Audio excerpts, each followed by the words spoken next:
Hello, everyone, and welcome to Putting Patients at the Heart of Prostate Cancer Care, the second episode in the Prostate Cancer Perspectives series. I'm your host, Dr. Stacy Loeb, Professor of Urology and Population Health at NYU Langone Health and the Manhattan VA, specializing in prostate cancer. And today, we're delving into a crucial conversation about a disease that affects millions worldwide. Prostate cancer is one of the most commonly diagnosed cancers in males, affecting 1.5 million patients and with approximately 400,000 lives lost to the disease each year globally. And its impact extends far beyond diagnosis, challenging the lives of these individuals and their families in profound ways. Today, we'll foster an interactive and dynamic discussion exploring the diverse needs of patients with prostate cancer, from diagnosis to managing the disease and beyond.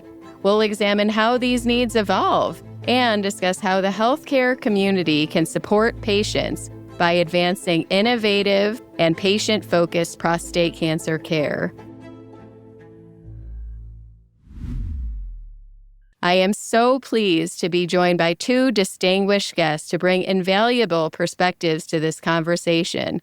Firstly, we have Dr. Andrew Laccetti, a genitourinary medical oncologist at NYU Langone Perlmutter Cancer Center. He also serves as the Director of Quality for Hematology Oncology at the Perlmutter Cancer Center Long Island Network.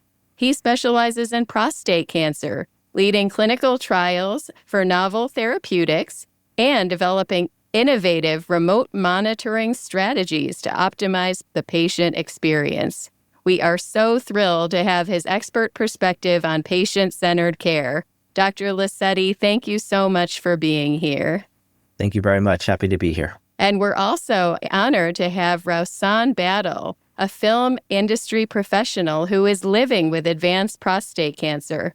Diagnosed at 46, Rausan bravely navigates his condition with a strong focus on holistic well-being, emphasizing diet, exercise, and the power of mind over matter. Rausan, thank you for your courage and willingness to share your story. Thank you for having me. Glad to be here. To kick things off, we're going to start by navigating what it's like to receive a prostate cancer diagnosis and the initial emotional impact. So, Rausan, let's start with you. Can you talk us through when you got your initial diagnosis? Do you remember how you felt, what was going through your mind? Obviously, it was a lot of information to receive at one time. And so I would best describe an array of emotions ranging from fear, ranging from scared a little bit. I guess the commonality that I found was all of these emotions were centered around the unknown, being afraid, being angry, being sad. It was all relatively around the unknown. And so my main focus was to learn and get as much information about the disease as I could. And hopefully that would minimize some of the emotions I was feeling. Thank you so much for sharing that. And now, for you, Dr. Laccetti, in your experience, how does prostate cancer impact day-to-day life for a patient and their family? What is the key information that you aim to convey when discussing the diagnosis to ensure that patients and their families feel better equipped for next steps? It's a really important point. And I think when we look at the journey of really all cancer patients, the initial diagnosis is probably the most formidable. And as Rausan said, this is a life-changing experience. It comes with a whole litany of emotions that are unique and specific for each individual patient. So first and foremost, it's recognizing that the information needs to be communicated in a personalized way, and that includes listening to patients, allowing them time to internalize and process the information, and having them really guide the process and experience. So I really ensure that patients have the necessary information that they want. I try and respect and accommodate individual healthcare literacies and preferences and how much information they want, who they want involved in the discussion. And again, the real element is to be personalized and reflect the magnitude and be there to listen and guide the patients at their own pace. For sure. And coming back to you, Rausan, you mentioned how scary and emotional it was when you found out about the diagnosis. How have you navigated your emotional well-being? How did you look after your mental health? That usually involves, several things. It can be meditation, quiet meditation. It could be meditation with like soundscape in the background. I'm a big music person, and so sometimes it could just be a jazz record playing softly and me just listening to my innermost thoughts, and that tends to quiet things around me.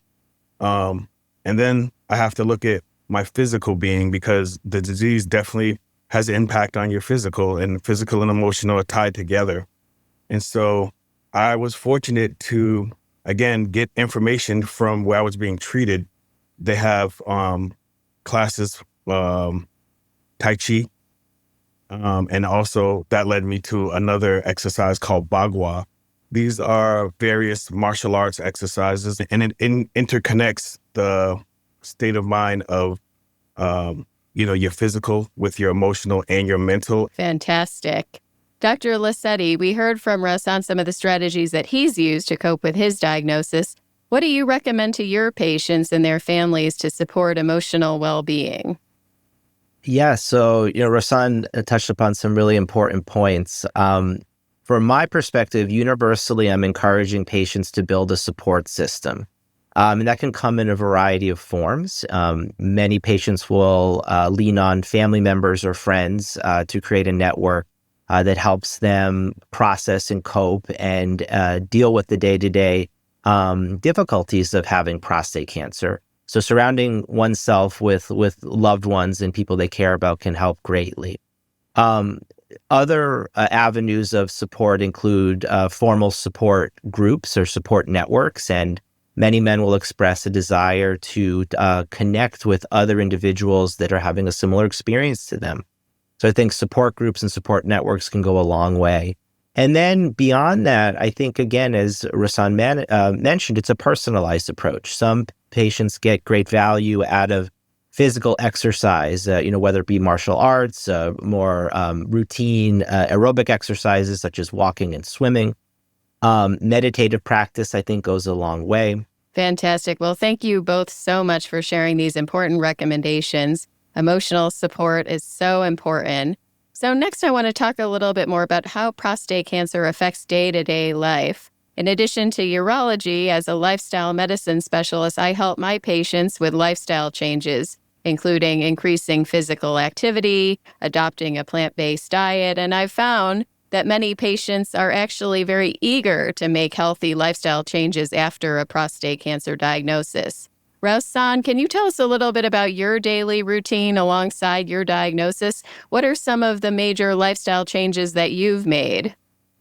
You mentioned a plant-based diet. I was actually on a plant-based diet prior to diagnosis, so that was a dietary change was easy for me. I didn't have to change so much, but modify. But looking at a daily routine, I'm up early because I enjoy the quiet time before the earth rumbles. That gives me a chance to stretch. I like to do like a morning stretch, just to get the blood flow. I think it's crucial to get your blood flow and get your oxygen levels up. And I like to do something called a body check-in, because realizing that the disease is dynamic. And so every day, symptomatically, it could feel or look like something different. And so just stopping and doing a body check-in, like what hurts or what's working well. Before you start stepping on the floor, like giving some ankle rotations. The simple things are what are the things that keep you safe, keep you alert, and keep you, healthy. And so, a mild stretch, some deep breathing exercises, and a bit of meditation. And it doesn't have to be long, anything from, 5 minutes to 20 minutes, whatever your time limit can afford you. It's important to do that. And then we jump into diet. So I practice, eating at a certain time. And so fixing a good, well-rounded breakfast. And then I still work. I'm actually a lab manager by day. And so just, driving into work, getting ready to do a full day's work. And then understanding, for me, hydration is a key thing. Just really the need to pay attention to a complete care plan, I think is what I'm driving home. A lot of times people get a diagnosis and it's very overwhelming. There's a lot of medical terms. There's a lot of process and procedure, and it's overwhelming. And so taking time to slow everything down, like I said, always revisit your information from hospital visits, because the more you read it, the more you understand it. Dr. Laccetti mentioned something that's really crucial is having a support group. I'm fortunate to have a tight-knit family. They're very supportive. Being able to have someone that you trust where you can share your experience of your disease and someone who is just willing to listen sometimes. Sometimes all you need is someone to listen and give a little encouragement. And so that's kind of my daily routine. Working, checking in with family members because they always want to know how you feel, because how you felt yesterday might not be how you feel today. And so, doing a check-in, making sure you everything is going well, making sure you're eating, you're hydrated. And then the last thing is, the people you surround yourself with, they have to have positive energy. Getting and receiving good energy and good words of affirmation is a part of my daily routine. So it's kind of, again, very personal experience for what your needs are. But whatever those needs are, make sure you do personalize them and then be consistent with that routine. And I think that's the general message for my daily routine. Amazing. I love that. Thank you so much for sharing.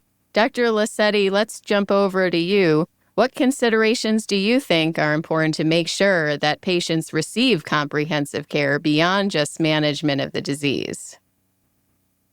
So, Rausan touched upon some really important points. A prostate cancer diagnosis is all-encompassing, and we've accomplished great strides in the medical management of the disease. But along with that, we need to implement lifestyle and complementary strategies to ensure that we're addressing all angles of disease care. So I will, reiterate a handful of the things Rausan said. I think activity level is critical. Finding an exercise routine that works for the individual can go a long way. So I will focus on guiding folks towards the American Heart Association exercise recommendations, which is 150 minutes of moderate intensity exercise per week. Certainly that's a goal, not necessarily achievable for all. But in addition to that, incorporating strength training, which is quite critical to maintain muscle mass and bone density. So activity can come in a variety of forms. It can be individualized for the patient at hand, but I think having activity throughout the day is quite critical. And as was touched upon, diet is important. I think there's great evidence around plant-based diets. I, in particular, will focus on more of a Mediterranean type diet, which is very healthy for the heart. So these are some of the lifestyle guidances that I'll provide. And, beyond that, I make sure that patients are tapping into the necessary and opportune resources we have at our medical center, whether it be dietitians, physical therapists. In some scenarios, I will put patients in touch with exercise physiology professionals. Certainly, as Rausan communicated, the multiple medications and treatment appointments and the complexity of medical care. We're fortunate in my center to work with nurse navigators that are quite expert in helping patients maneuver the complexities of their care. So lifestyle changes and ensuring that we are tapping into all the resources that we have available in the clinic. Great. And Rausan, I just want to come back to you. I know you mentioned a little bit earlier about the importance of having a good support system. Could you talk a little bit more about how your family, friends, and also others in the community have supported you following your diagnosis and really what that support has meant to you. I have a tight family structure. It's my mom, it's my brother, it's my son, and my fiance. And so just being available, being able to listen. If I need any support, transportation-wise to get to any appointments, they're able to support that. Any help picking up meds. Another core support system that I found to be extremely helpful is PHEN, which is the Prostate Health Education Network. I was very fortunate enough to have a friend, a mentor, a big brother. When I was diagnosed, he was one of the first people I called because he would understand medically, emotionally. He knows me very well. He knows my family. And so he introduced me to the Prostate Health Education Network, which has been extremely beneficial in a way that I can't even, it's hard to put into words. But giving examples of how they've been helpful, I mentioned the key element of learning and information. They provide so many learning resources and opportunities to not only learn about the disease, but learn about different treatments available and treatment options, to learn about various resources that support patient care. They have something very important that I support is early detection. And that's something I did not have the benefit of experiencing, and is something that I am an advocate for, preaching early detection. And, PHEN does drives for early detection. They go around the country and they help, men get tested. And we know, there's a discrepancy in men going to the hospital. And if we want to even mention the subgroup, African-American males are heavily impacted more so than any other demographic. And we're kind of the last ones to admit that we need to go seek medical care. And so these are some of the initiatives that I learned about through Prostate Health Education Network. And I get to take the information back to my community because I have a son who's 24. People don't understand, as a patient, I'm impacted, but what does that mean for me? Who else can be impacted? And if there's anything I can do to get my family members tested, to educate them early and to push early detection, and it could be life impacting for any patient. And so these are some of the things that I think are important is, like Dr. Laccetti said, having a close family structure, or, family looks different for everyone. So just because we say family, that could be a neighbor that you grew up with, but having someone that you can lean on and talk to, someone who can support you. And then the last thing is the community piece is important, because having someone who understands on a more personal level, who may have been a survivor or is currently a patient, to have, as a man, it's hard enough because of men have a bravado and an ego. And so learning to put that aside for your care is a separate thing within itself. But then being brave enough to have a safe space to be able to have conversations about your care and your health and the impact and the benefits. I'm on the young scale of being a diagnosed patient. And so everyone is much older than me by 15, 20, and sometimes even 30 years. And so it's key to hear their experience. The more information you can learn and the more you can connect with others that have a similar struggle. I agree. So important to have good support, whether from friends or family or support groups or the community. So, Dr. Laccetti, I want to come back to you and talk a little bit more about the prostate cancer journey and how patients' needs may change over time. Can you talk a little bit more about this, and also how you manage it when your priorities may differ from the patient's priorities? Yeah, so to address the first question, the first thing that I say to most of my men with prostate cancer is that the journey's a marathon.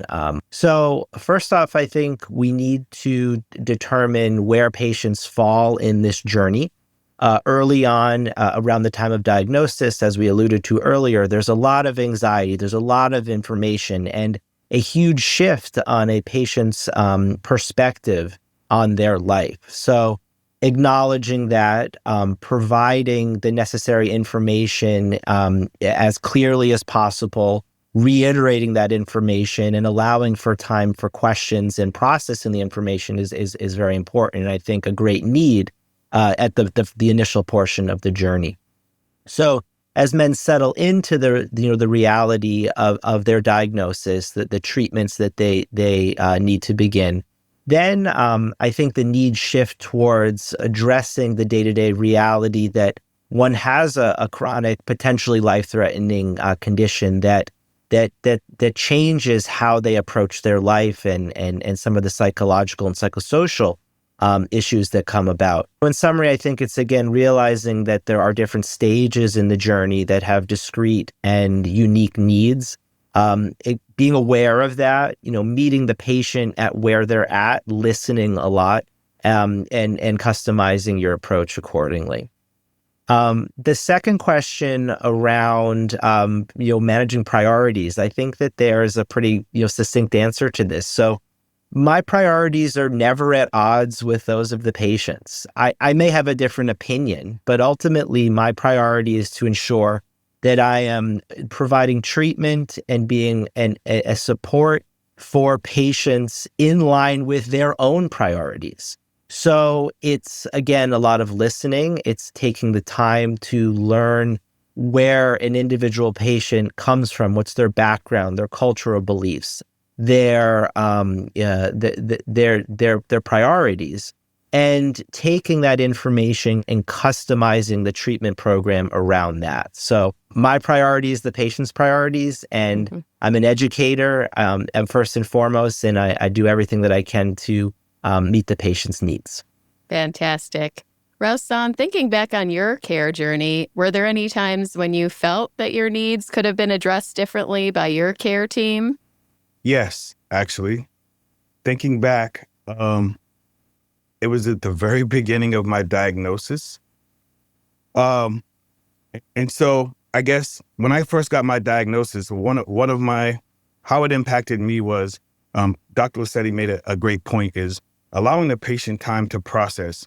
That looks different for everyone. My care team, there were 5 doctors from 5 different departments. And once I got diagnosed, I asked them, can I have time to process? And I asked everyone to leave the room. I had a room on the 7th floor cancer ward with a nice view of a whole bunch of city buildings. And I took time to stare out and process everything that they told me. And when they came back, my question for them was, okay, what's the plan? And so I was looking for more information for exactly what Dr. Laccetti said, a personalized care plan based on my priorities. And that's where we split hairs, is because my approach may not be like everyone else's approach. There are different ways to approach the disease that are very personal. And all I was looking for is support, input, and advice from a medical perspective. And as a collective, there were members of my team that were disjointed with the process, and realizing that that's okay. And that's your choice as a patient to advocate for yourself. And so we had a very professional conversation. I voiced my concerns, and then I changed my team. And so the team I have now is phenomenal. I have the utmost confidence. The communication is very clear. They are great listeners. And we have discussions. Like, all patients don't know how to advocate for themselves. Most patients just listen to information for what their team tells them. They accept it because it's a doctor. Of course, they're telling you what, and they accept it, and they just run with the plan. I always ask for, well, if you're bringing me this plan, that means there are other options. So let's talk about the options. Let's talk about the first, second, and third option. And so the expectation that my team is going to present all relevant information and then give their highest professional feedback as a collective to give my best, what I find the best approach for my personal care is, that's what I'm looking for. And so I feel like I found that team. And so again, having a support group outside, having a care team that listens and provides you with resources, having the dialogue. Like if you have a question and you send them a message in the portal, that person calling you back with an answer for your question, for me, that's gold and it's priceless. And so having that type of care team to plug into your needs, what else can a patient ask for? For sure. Dr. Laccetti, let's go back to you. Have you experienced any challenges in supporting patients to receive comprehensive prostate cancer care? Yes, that's a great question. And before I answer it in earnest, I just want to say to Rausan that I'm sorry you had that experience with your initial care team. And I applaud you for advocating for yourself to realize what your needs are and seek out a team that's more congruent with those needs. So that's excellent. And I encourage all patients to really be their own advocates. And along those lines, I think that there are many challenges to comprehensive care. The first one being that we are existing in an everly increasing, more complex healthcare environment that's putting multiple pressures and strains and time commitments on our healthcare providers, whether it be doctors, nurses, social workers, et cetera. So I think my biggest struggle is actually finding the necessary time to spend with my patients. And I do my very best to carve out time. And the line that I'll use with the patients is that you may wait 15 or 20 minutes to see me. But the reason why that was because I was spending an extra 5 or 10 minutes with the patient ahead of you that really needed it. So when you have my attention, you have my time, and I really try to carve out the necessary time for individual patients. But of course, we can always do better. So time is a critical limitation in our care. The other challenge we run into is the sheer complexity of healthcare in the United States, and prostate cancer is a great example of this. Most men with prostate cancer require several specialists, surgeons, radiation doctors, medical oncologists like myself, and then extending beyond that, we have our support medical professionals, whether it be psychologists or psychiatrists for the psychological issues that come along with the disease, and then various other medical specialists that we'll need along the way to deal with cancer-adjacent medical problems. So navigating that landscape is incredibly challenging and busy. In order for us to help address that, we have developed auxiliary specialists, people like social workers and nurse navigators that do our very best to help navigate that comprehensive care. But again, we can always do better, and it does serve as a barrier. The last barrier I will acknowledge related to comprehensive care is again, it's access to specialists. Prostate cancer, as well as really all cancer types, are evolving rapidly in the current research era, where our treatment standards and approaches are shifting yearly, if not monthly. So having medical professionals that are expert in prostate cancer and ensuring that patients have access to them, I think is a very important element and can be a barrier to getting the highest quality of care. Great. Well, thank you so much for sharing all that. Certainly, this is a complex journey with a lot of moving parts over time. So I agree, a team approach is really key. So as we reflect on the conversations today and look ahead, I would love to get your perspectives on how we create a more inclusive, patient-centered care experience. So starting with you, Rausan, from your perspective, how can doctors and healthcare teams ensure that patients feel supported and informed throughout their experience with prostate cancer? I think one of the main ways is to ask questions, because you never know what the experience is or where the gaps are in resources that they need until you can ask what are they getting now and where they feel those gaps are. And then just making sure that patients are aware of the resources around them. One thing you have to acknowledge is when patients go in for visits, it creates a bit of a haze. They have a little tunnel vision. They're focused on their care. They're focused on getting to that appointment. And sometimes the obvious resources are right next to them on a bulletin board or standing in front of them as a representative. And so asking questions, making sure, hey, did you see the pamphlet here? Are you aware of just continually giving patients information for support and resources that are available. But many patients don't realize, A, that they have access to a social worker, or they don't understand what that social worker is actually there to do and help them navigate. And so just take a visit to the office and ask questions. Just allowing the patient to understand what resources are available and then, identifying the gaps and then helping to fill them. It's really about confidence, to be honest.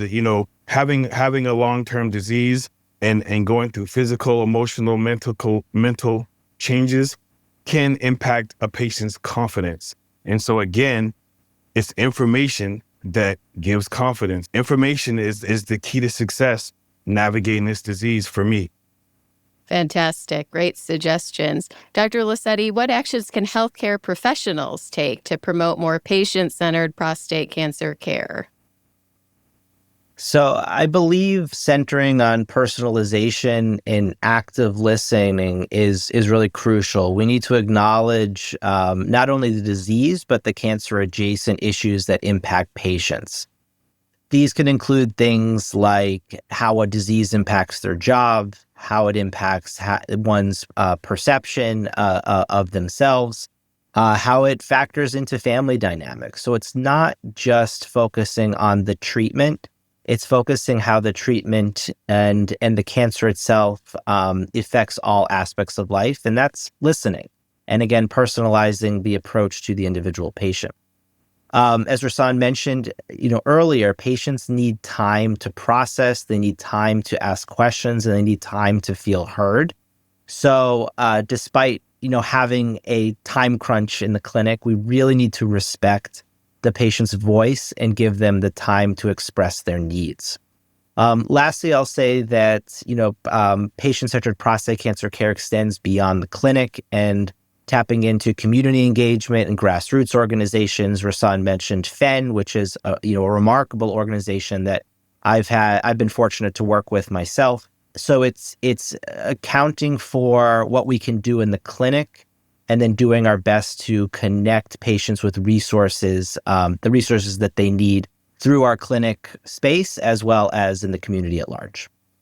Fantastic. Rausan, how important is peer support in your opinion, and what could be done to make it more accessible for all patients? You talked a bit earlier about the role that FEN and community organizations played in your journey. Do you have any final thoughts on this? I think it's a key for me personally because I'm fortunate enough to have a group of male friends. We're all the same age. There are about 7 of us. We all grew up together. So we've been friends ranging from 32 to 40 years. And so it's personal for them to see me go through it, but it's more personal for me to connect them with it because if this happened to me, it could happen to you. So making sure my friends are getting tested, making sure the information I receive, they receive because they have grandfathers too. They have brothers, they have uncles. Again, this is a disease. We know we're talking about how personal it is, but it could impact someone else that you're not even thinking about. And so again, information, sharing your story, sharing what you've learned can impact a loved one close to you. And so, yes, sharing what you know with your community, your friends, and as many people as you know, really, because we never know how this disease can impact someone close to you. For sure. Well, thank you so much for sharing this. It is so wonderful that you found peer support through your friend group and FEN. Lots of great groups providing support and information for patients with prostate cancer. Some others that I've worked with include Zero Prostate Cancer and the Prostate Cancer Foundation. So we're coming toward the end here, and I want to close by asking both Rausan and Dr. Laccetti to summarize in a short statement, what does patient-centered prostate cancer care mean to you? To me, patient-centered prostate cancer care is fundamentally personalized medicine, personalized care. It involves, first understanding the patient's medical needs, then their personal and psychosocial needs. It's creating a care plan that is acknowledging and, first recognizing a patient's priorities and what their desires are for how they want to live their life. And it's using that anchor point to create all of their medical care and the ancillary services that get them to achieve their best reality and their best, personal outcome. I would 100% agree with everything that Dr. Laccetti said. One thing I would add on, I guess, is understanding the external landscape of navigating the disease. You mentioned auxiliary things that you have to deal with. Some of those things are like technology, because many, getting prescriptions, now you have to do something on an iPad, or you have to, do something with a digital phone. And a lot of these patients are older gentlemen. This is something that comes up, it creates frustration and then a break in the consistency of a care plan. And so thinking about the total experience, the total patient, and everything that links from diagnosis to, physical activity, mental and emotional well state, dietary, and then all the things that link to complete that circle of care. In closing, just saying, identifying what that personalized care plan is, identifying what the support structures for that plan are, and then being an advocate as from the medical side to plug those resources in and lead that patient to their care plan.